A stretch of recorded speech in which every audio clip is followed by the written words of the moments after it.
কালকের বাসমতি রাইস আছে, ডিম রাইস।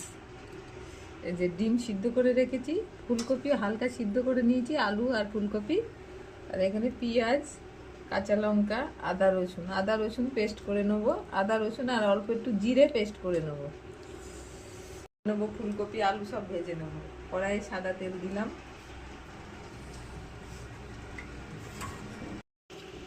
আদা রসুন পেঁয়াজ আর জিরে একসাথে পেস্ট করে নেবো। ফুলকপি আলু ডিম, ফুলকপিটা আগে ভেজে তুলে নেবো। দিলাম, লবণ দেবো না, এইভাবে তার জন্য লবণ দেবো না। তুলে নিচ্ছি, এবার আলুগুলো ভেজে নেবো।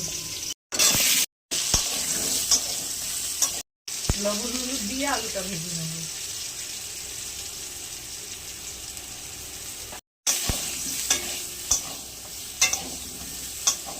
তুলে নিচ্ছি, ভেজে নেবো। তেল দিলাম,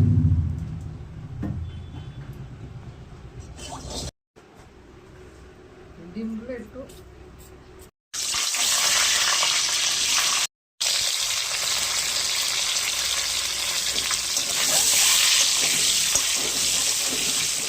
তুলে নিলাম। কাঁচা লঙ্কা ফোড়নে দিলাম, কাঁচা লঙ্কা বললাম, শুকনো লঙ্কা, দুটো তেজপাতা দিলাম, একটু গোটা গরম মশলা দিলাম, একটু থেঁতা করে দিয়েছি, একটু পেঁয়াজ দিলাম,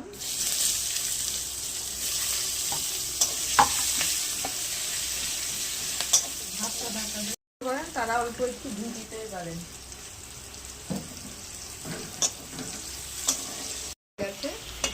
এবার এতে মশলা দিলাম, জিরে আছে, আদা রসুন,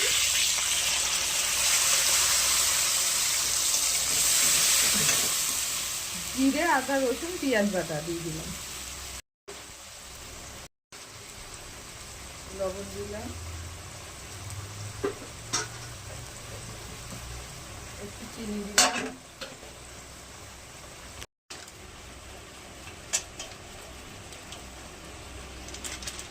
দিলাম কালারের জন্য। আগেরটা ঝাল লঙ্কা দিয়েছি, এবারে কাশ্মীর লঙ্কা দিলাম, ঝাল লঙ্কা দিয়েছি, জল দিয়ে দিলাম।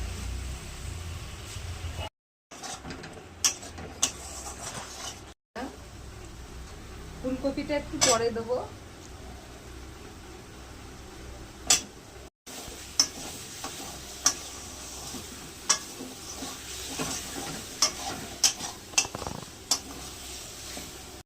এবার একটু গরম জল দিয়ে দিলাম।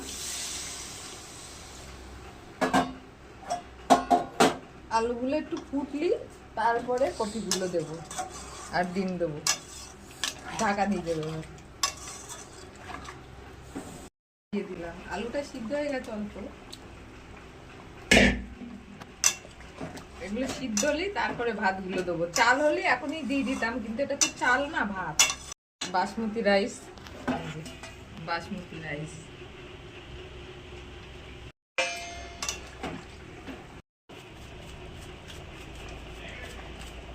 আলু কপি সিদ্ধ হয়ে গেছে, এবার এই রাইস